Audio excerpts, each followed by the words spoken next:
gente no solo le importa el bienestar de la gente, le importa otro bienestar, ¿no? Y a eso, porque vamos a mostrar una placa.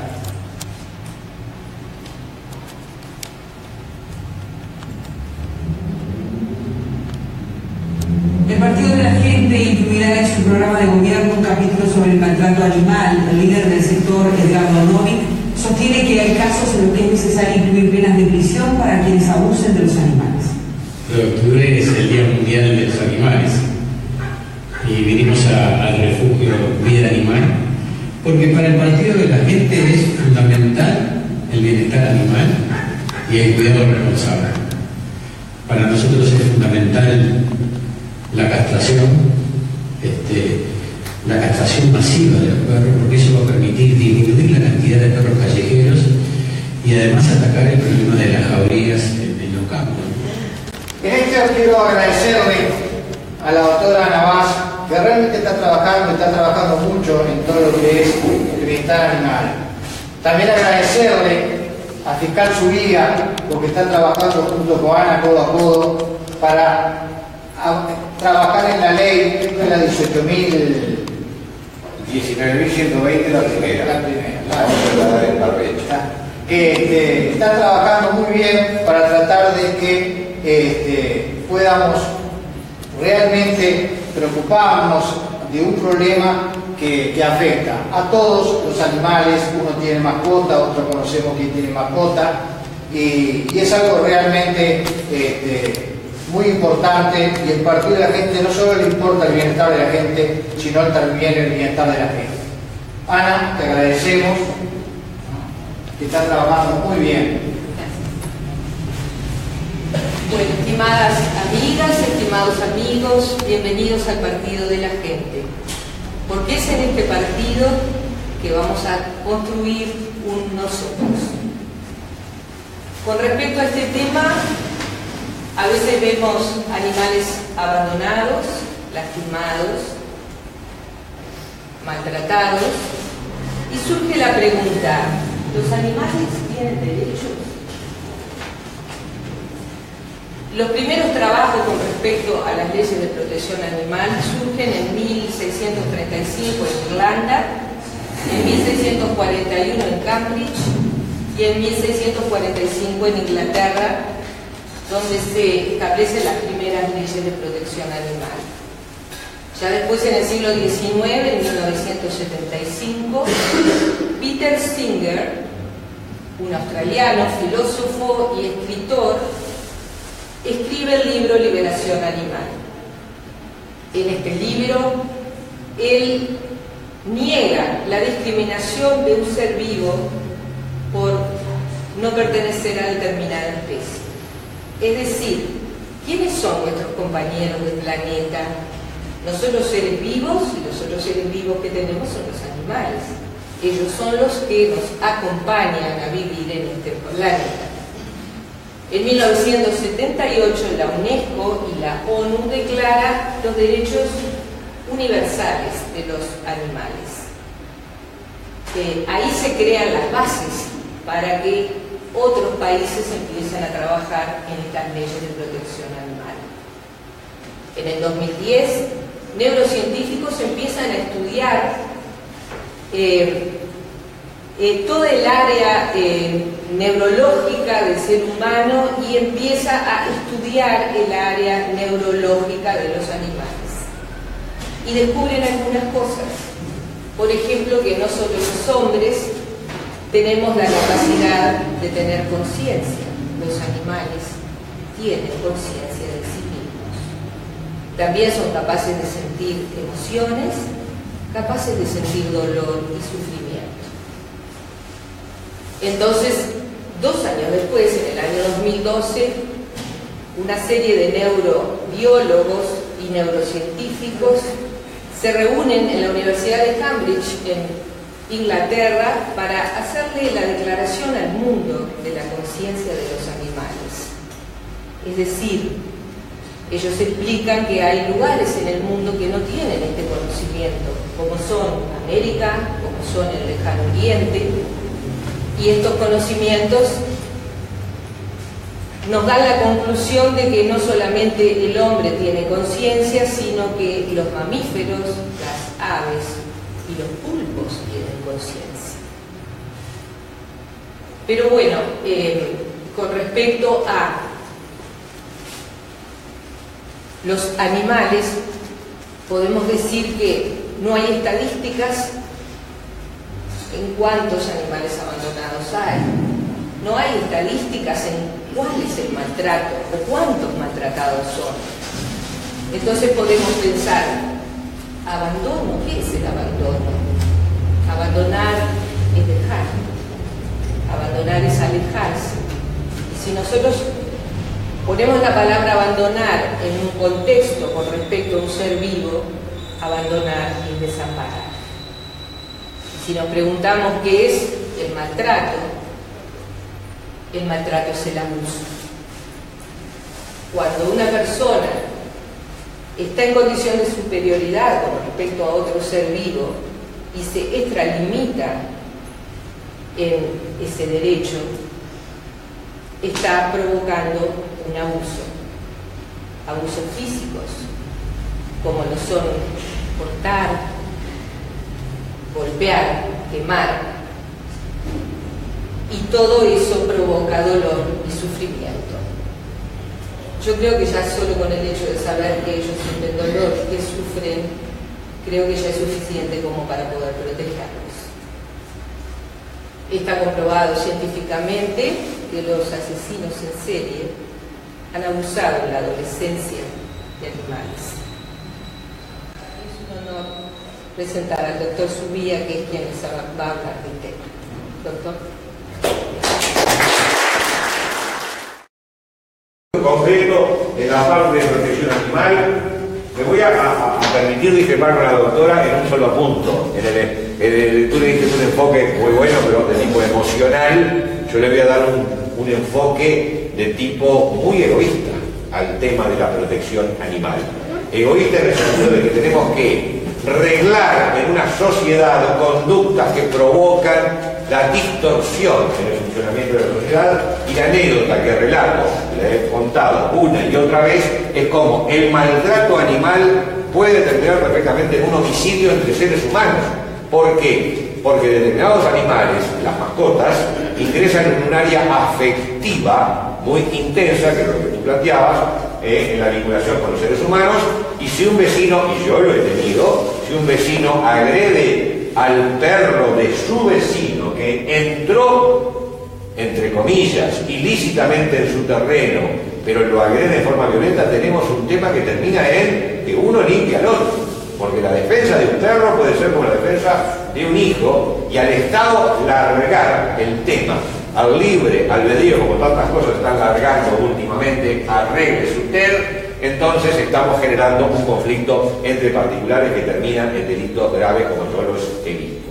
La anécdota que siempre relato es en un carro y una yegua preñada, dos individuos arriba del carro porque la yegua se paró, no quiso avanzar más, se bajan, empiezan a golpear, cae de la rodilla la yegua, salen tres comerciantes, le dan una paliza a los dos del carro y al otro día en el juzgado y el tigre. Vamos todos para el juzgado a ver qué era lo que se responsabilizaba. Yo cuento que pícaramente hice una solución salomónica para evitar de que esos tres comerciantes tuvieran todavía un procesamiento que era obvio e inminente por no haber regulación, y simplemente les expliqué a los muchachos del carro que hay una ley que regula con la cotriba de eventuales responsabilidades, no esas leyes eran pecuniarias o eran corporales, las responsabilidades, y los tipos tuvieron a bien quitar la denuncia. Si no, íbamos a tener que tener tres comerciantes procesados, pero teníamos una medida de regulación. Y concretamente, lo que estamos proponiendo, y yo soy de cortita y al pie, ese es mi lema, lo que estamos proponiendo son 2 artículos para agregar a la ley 19.120, que es la ley de faltas, es decir, llevar a sanción penal, porque las faltas es un delito menor. La 19.120 modifica el Código Penal, bueno, le voy a entrar con la parte leguleya, pero básicamente es una disposición que va a tener sanción penal. Las sanciones penales concretas es será castigado con pena de 7 a 30 días de prestación de trabajo comunitario y prisión en subsidio de que no se cumpla el trabajo comunitario. Y lo que estamos proponiendo es, en el artículo 365, agregar numeral 8 y 9. El 8 era una vieja falta que existía ya en el Código Penal antes de ser modificado hace 5 o 6 años, que era el asustamiento de animales en lugares públicos. El que asustando animales en un lugar público o accesible al público pusiera en peligro los propios animales, las personas o las propiedades. Es una falta antigua porque era más que nada vinculada a la tracción a sangre, pero hoy por hoy puede ser interesante porque tenemos casos donde eso se puede dar. Me ha planteado una regulación densa, compleja de todo el tema animal. Una regulación compleja, no digo que sea innecesaria ni por ahí, es necesaria, pero cuando usted lo que quiere hacer es una gran ley, mi experiencia me dice que la complejidad para que se apruebe es directamente proporcional al volumen que usted le quiere dar. Entonces, a la que paso ahora es, déjenme terminar con la falta y ahí les digo, enseguida les doy la palabra. Esta de asustamiento de animales es una vieja falta. Ahora, no está de más proponerla, inclusive para que la discusión le diga, de estas dos te llevo una y la que interesa es la que viene. Pero el asustamiento de animales igual tiene lo suyo porque puede ser una forma no de maltrato, pero sí de generar un conflicto, repito, una falta antigua que no tiene trascendencia. La que tiene trascendencia y puede ser manejada en forma muy genérica para una cantidad de situaciones, incluso las famosas carreras de galgo que hoy están en el tapete, la que tiene trascendencia es la número 9 que dice, dolor innecesario a los animales, ocasionar maltrato, sufrimientos innecesarios o dar muerte a un animal por medio de envenenamiento, ahorcamiento u otros procedimientos que le ocasionen sufrimientos innecesarios o una agonía prolongada, a excepción del empleo de plaguicidas o productos similares usados para combatir plagas domésticas o agrícolas que se utilicen de conformidad con la normativa aplicable al caso y de las previsiones de la Ley 18.471 al respecto. Es decir, es omnicomprensiva la norma, cortita y al pie, es mi lema, cada uno tiene su lema en este planeta.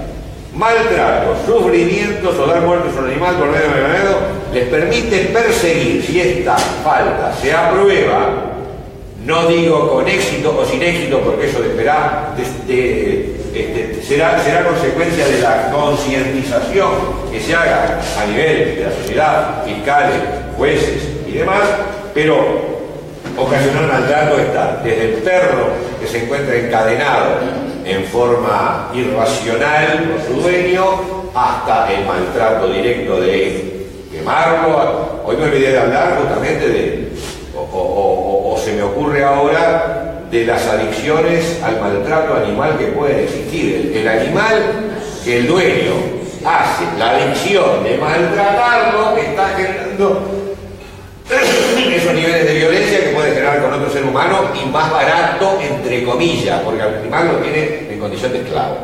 Vuelvo al tema.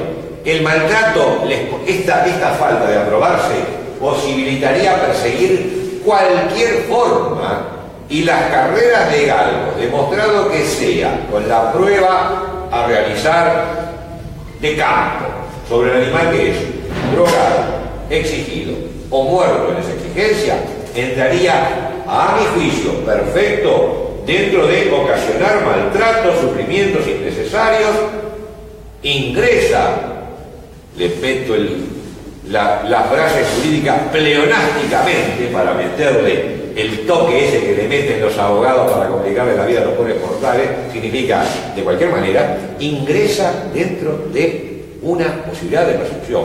Pero, ¿por qué digo lo mejor es enemigo de lo bueno? Porque si estamos a veces, y ahí un poco con la doctora hemos discutido, son posiciones que tenemos cada uno y yo entiendo el deseo de legislar mejor, pero con una norma genérica, cortita, que hasta va a ser aprobada con menor resistencia por parte de cualquier tipo de interés, ojo, se mete como a la sordina.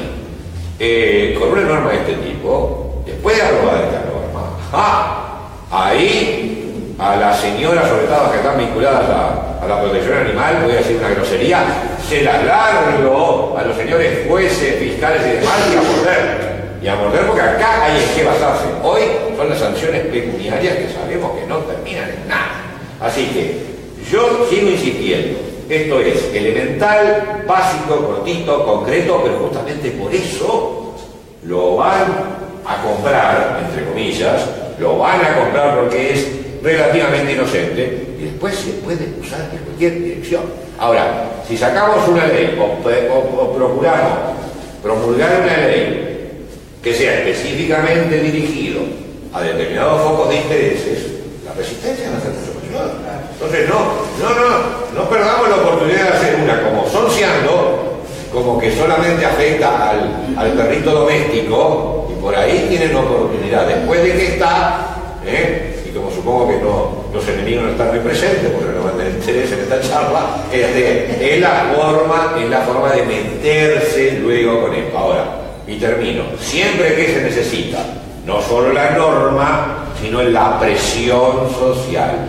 Por eso le he pedido a la doctora, le he pedido también a la doctora Iribar, que también promover reuniones entre las protectoras de animales o las personas vinculadas a este tema para hacer lobby, presión, manifestaciones en el mismo sentido, y si las puedo convencer de que lo mejor es enemigo de lo bueno y que esto, aparentemente una falda inocente, puede dar mucho más resultado que una compleja ley que despierte enseguida resistencia, señores, hacemos negocio y algo de esto de regatear conozco, que hace años que ando en el tema legal de cuando una ley puede salir, cuando no, incluso dentro del Parlamento es más factible sacarla por esta vía de mal. Así que mi propuesta es sigamos lo elemental y después de aprobada esta, entonces tiramos el proyecto complejo. Después se tira el proyecto complejo y vamos arriba. Pero primero, la primera en casa, dicen los jugadores del truco, y de esa forma, para mí, es súper negocio. Dos faltas. La primera se puede regatear, proponer las dos, y la primera se regatea. Y después te quejas, te saco una, aprobame la otra. Bueno, negocio. Muchas gracias. El doctor Jorge Delgado Dibiase se refiere en el día de hoy a la incidencia y la diferencia de la violencia, la agresividad y la delincuencia. Creemos que es muy importante destacar que los seres humanos y todos los seres vivos no somos violentos por naturaleza.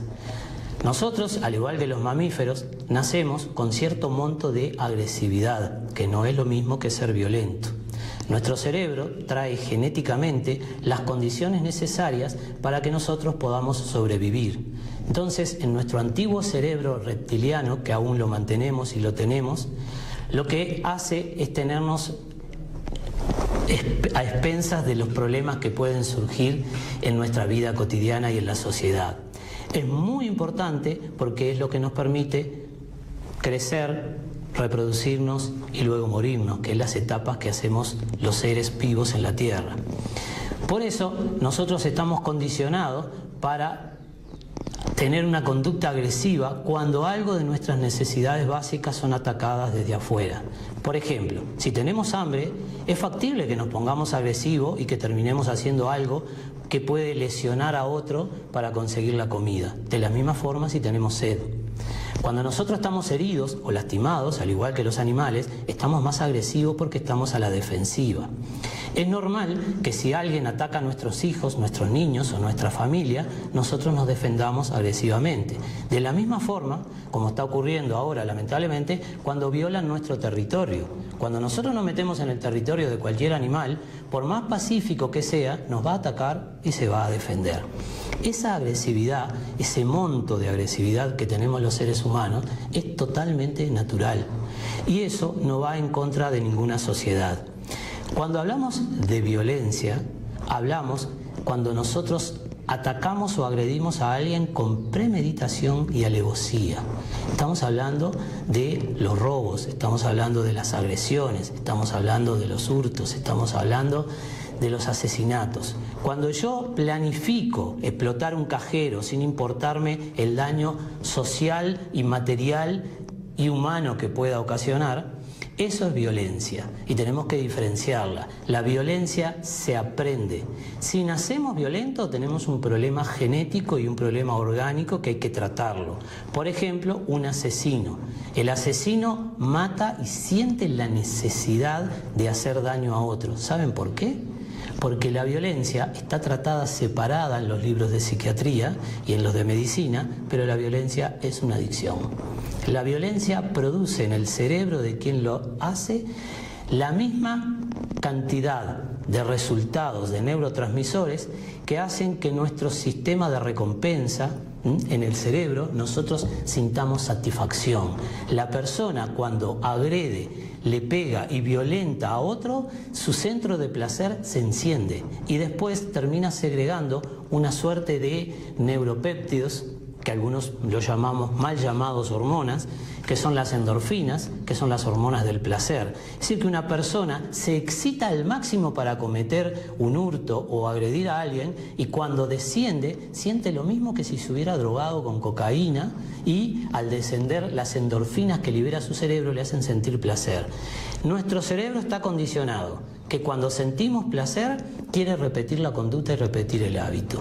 Por lo cual una persona que golpea, pega o agrede y no es reprimida como debe ser a través de la ley, a través de la policía, a través de la justicia y no se hace un tratamiento de recuperación, va a volver a hacerlo porque su cerebro se va adaptando y cada vez va a ser más violento y más agresivo. Y esto se aprende en casa, en el entorno, en la escuela, en el jardín de infantes, en la facultad y en toda la sociedad. Por lo cual, la única manera de terminar con la violencia aprendida es educando. Por lo cual nosotros tenemos que dedicar todo el esfuerzo a educar, a informar y tratar por todos los medios que no nos volvamos violentos simplemente porque no sabemos convivir. Bueno, es un tema apasionante, queremos escuchar las preguntas que ustedes tengan al respecto y estamos dispuestos a contestarlas todas.